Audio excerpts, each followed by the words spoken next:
Hello and namaste to dear students and all our valued viewers. You are welcome back to Teach Nepal. I am Vidur Nepane. Today I am gonna present you a new lesson of compulsory English grade 11, that is new course. Today I am gonna present you a new poem that is called The Gift in Water, and the fifth poem of compulsory English grade 11. In this video, I'll deal with its interpretation, summary, analysis, imagery, figure of speech, themes, and question answers. All the question answers which are given at the end of this text. Therefore, I'd like to request you all to watch the video till the end to get some ideas about these things. Before I begin, I'd like to request you all to subscribe our channel for all the many new videos and to watch the existing videos of our channel. Now, let me begin with the introduction of the author. This poem is composed by Trang Mong Tu, was born in Vietnam and she was brought up there, and later on she went to USA. She is a famous writer as she mostly deals with war, or her writings are based on war. The context is that as she was brought up, where she has got the first-hand experience of Vietnam War. That was the war between Vietnam and America. More than 57,000 Americans and Vietnamese died there. So she says that Vietnam War is a shameful experience for both Vietnamese and Americans. Many people in both countries felt terrible tragedy of the war. So in this way, her writings are somehow based on war experience. Now, let's start with the interpretation. Interpretation here, you say, I offer you roses, right? I offer you roses buried in your new grave. I offer you my wedding gown to cover your tomb still green with grass. Tomb here means grave, right? So अघि मैले भनिसकेँ हामीले यसलाई चाहिँ वारसँग relate गर्नुपर्ने हुन्छ. We need to relate it with war. So I offer you roses buried in your new grave. So you here is not clear to whom sees or the speaker is referring to. होइन यु भनेर कसलाई भन्न खोजिरहेछ भन्ने कुरा directly भनिरहेको छैन. So here we can relate it in two ways, right? One thing that she's saying it to the war itself, and next thing is that she's saying to her beloved. Okay, उसले आफ्नो belovedलाई भनिरहेछ. I offer you roses buried in your new grave. I offer you my wedding gown to cover your tomb, still green with grass. So here in the first stanza, she refers to her beloved by saying you. Okay, by saying you, she refers to her beloved. I offer you roses, means rose is a symbol of love, right? So she wants to show the love, or she wants to tribute the dead body or corpse of her beloved, which is buried in a new grave, right? She wants to offer her wedding gown to cover his tomb, or to cover his grave that is so grassy. So in this way, she shows her love even though her beloved is dead. In this way, आफ्नो death भइसकेको beloved प्रति चाहिँ उसले एक खालको love and affection देखाइरहेको छ in the first stanza. Now अब त्योभन्दा तल उसले जब यु भनिरहेछ, now she is directly talking to war, right? You give me medals, you give me medals. It's the war give her, the war it gave her medals together with silver stars. Together with silver stars, there were some silver stars on those medals, and the yellow pips on your badge. Pips means military badges of rank 1 on soldiers. भनेको आफ्नो level अनुसार चाहिँ different ब्याजेसहरू लगाएको हुन्छ, right? So this is what call pips, and the yellow pips on your badge, there was yellow pips, right? कसैको fully भनिन्छ हामी. Unused and still signing, that is unused, that is not unused, it's not being used.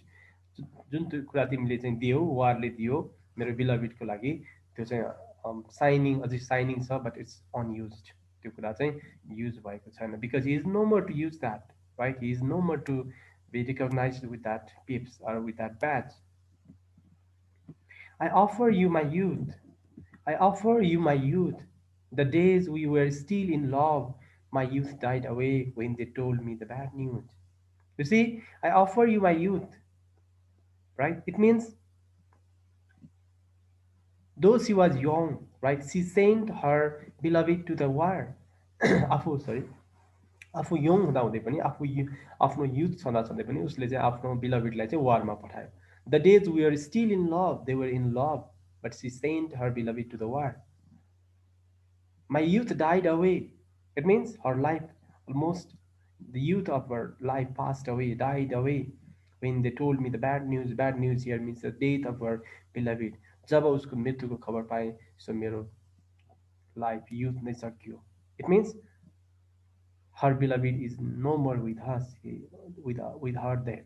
So my youth died away, she is saying. She is talking to her youth, talking to her beauty. There is no significance of her beauty, right? In that way, we can relate this stranger.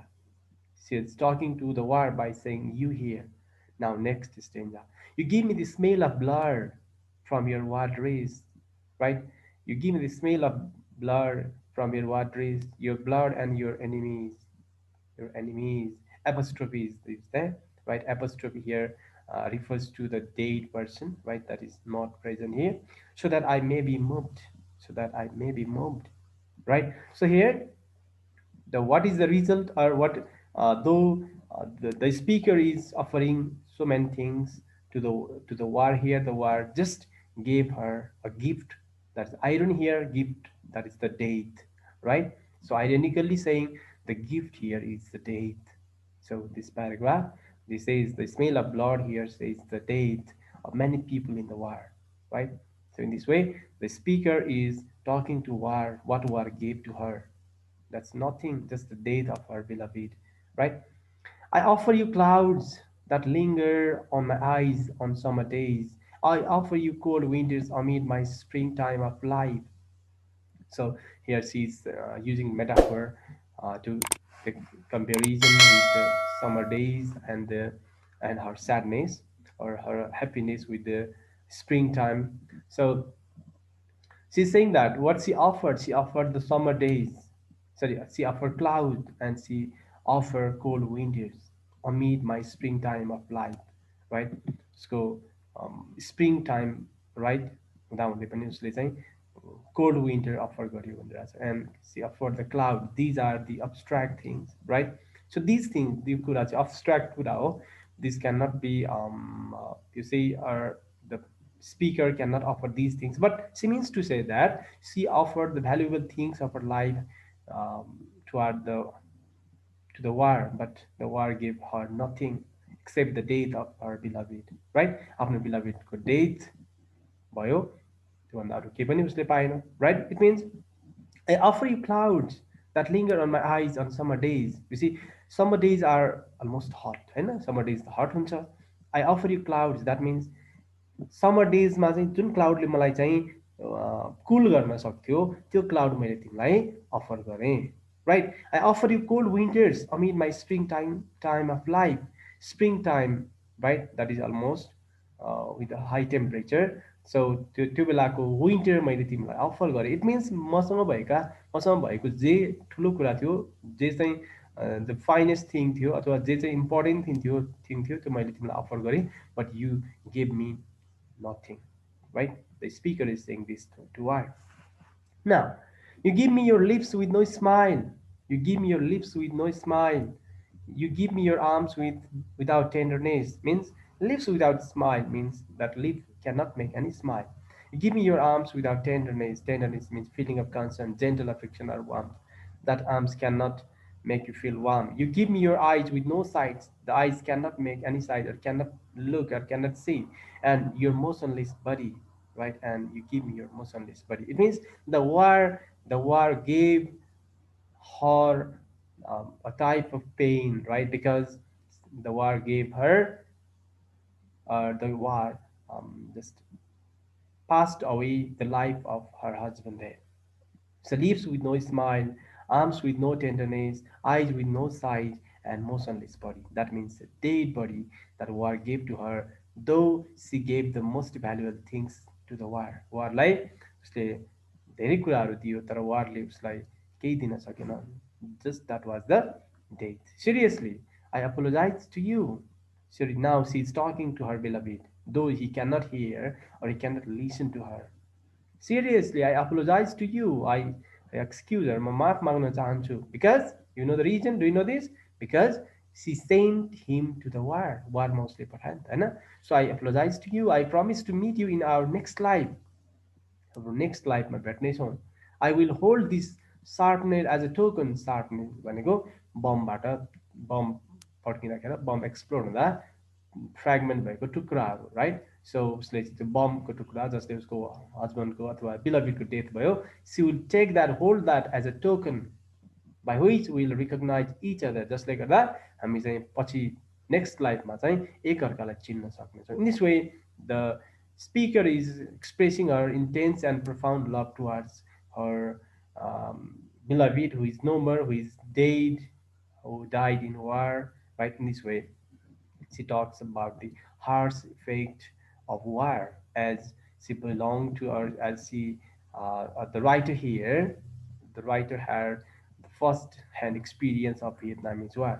त्यो भएर उसले वारलाई चाहिँ focus गरेर this poem she composed. Okay, now let's go to the summary. The poem entitled The Gift in Wartime by Tran Mong Tu, a writer brought up in Vietnam, is about the harsh effect of war in human life. The speaker in the poem is the poet herself, where she talks to her beloved and the war itself. The poem begins with the speaker offering someone an unnamed you, refer to the beloved of the poet who is no more. Roses, a wedding gown to cover the grassy grave. The poet says that the war replies by giving her medals, silver stars, and a badge. These things appear to be less significant than the items that the speaker offers to her beloved. The speaker says that she offers her youth, means beloved, to the war, although they were in love with each other. But in turn, the war gives them the smell of blood, that means death. The youth of the poet passed away with the bad news, that is the death of her beloved.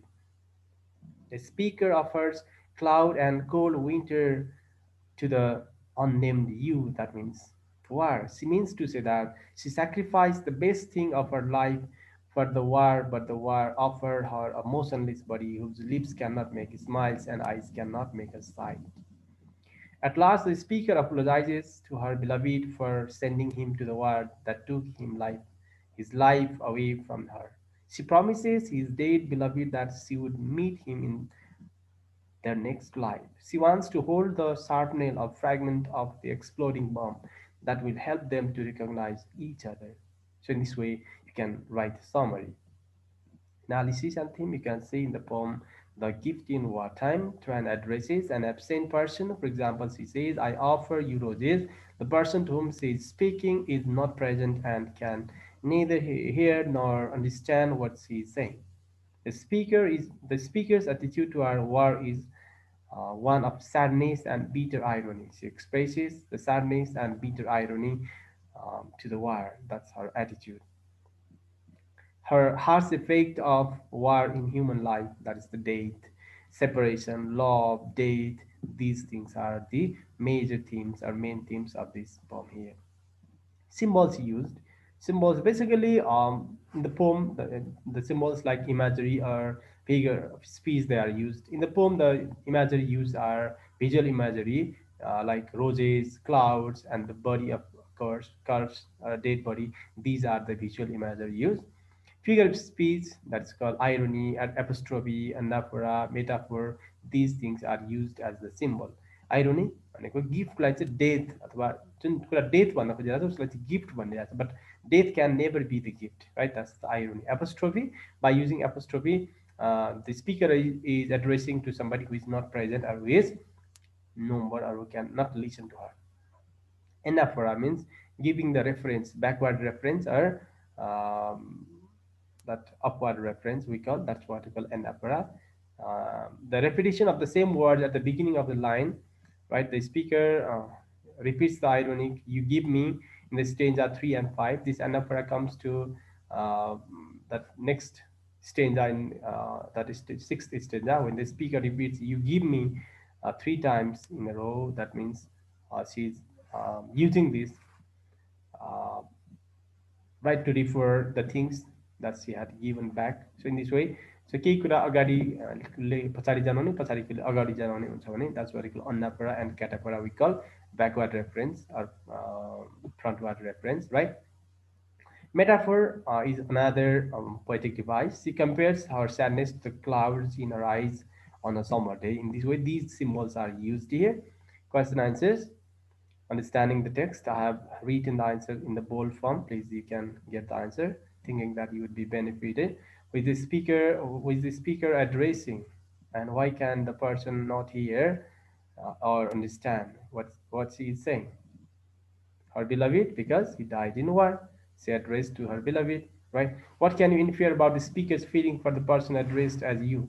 That is, I can infer that the speaker shows her profound and unconditional love towards her dead beloved, right? What is the speaker's attitude towards war? The speaker's attitude toward war is one of sadness and bitter irony. Sadness and bitter irony is the attitude of the speaker because she is so sad by the death of her husband in the war. In what ways do you think the person's fate has affected the speaker? Fate here means luck, okay? उसको जसको death भयो बिलबिडको डेथको कारणले गर्दा उसमा कस्तो कसरी affect गर्यो her youth passed away due to the death of her beloved when they were still were in love, right? In that way, उसको भाग्यले गर्दा वाइफको अथवा beloved उसको आफ्नो लभरको पनि bad luck सुरु भयो भन्ने कुराहरू we can get that, right? In this way, next thing, what imagery from the poem made, right, the greatest impression on you? There are the imageries, roads, then dead body, clouds, these things you can write on your own, right? कुन imagery चाहिँ ले चाहिँ impression, greatest impression दिइरहेको छ, you have to talk about that. Okay, I've already talked about the imagery here, right? So roses, clouds, and the body, dead body. So, which figurative language is used in the poem? I told you anaphora, cataphora, sorry, anaphora. Then next is metaphor, right? Irony. These things are used here. I have already told you. Okay. Next thing, what does this? What does the speaker promise at the end of the poem? I forgot to tell you that, right? Why do you think so? The speaker promises his beloved, his dead beloved, that she would meet him in in the next life because he wants to hold the shrapnel, the fragment piece of the exploding bomb, right? That will help them to recognize each other. In that way, we can say that she wants to say that, or she wants to meet her beloved, dead beloved. Okay. In this way, you can do the question answers. Use of apostrophe is discussed here. I've already told you why an apostrophe is used there. A reference view in the text. So this is about to be asked in long question. Reference view in the text. On one way to get relief from grief is to write or talk about it. In your opinion, how might the speaker in this poem have benefited from saying what she did, what she did? Explain. It means when we have a type of feeling, right, grief or pain feeling, right, if we write that or if we share that to others, then we may feel somehow relaxed or we may get some relief. होइन हामीले केही कुरा share गऱ्यो भने त्यो कुरा चाहिँ केहीसम्म relief हुन्छ भने चाहिँ in that way the speaker or the poet is having some relief after sharing that thing to the readers, right? Write an essay on the effects of war. We can write long essay on effects of war, right? Please write the essay following the pattern, topic sentences in the three different paragraphs. And in the beginning, that should be the thesis statement, for develop thesis statement and topic sentences. If you like a class about how to write an essay, on how to write an essay, you can just watch our old videos which we have already uploaded about essay writing. So thank you so much for watching the video. This is all about the poem called The Gift in Wartime. The Gift in Wartime by Tran Mongtu. If you have any queries, any questions, and anything to say about the video, please don't forget to write it in comment.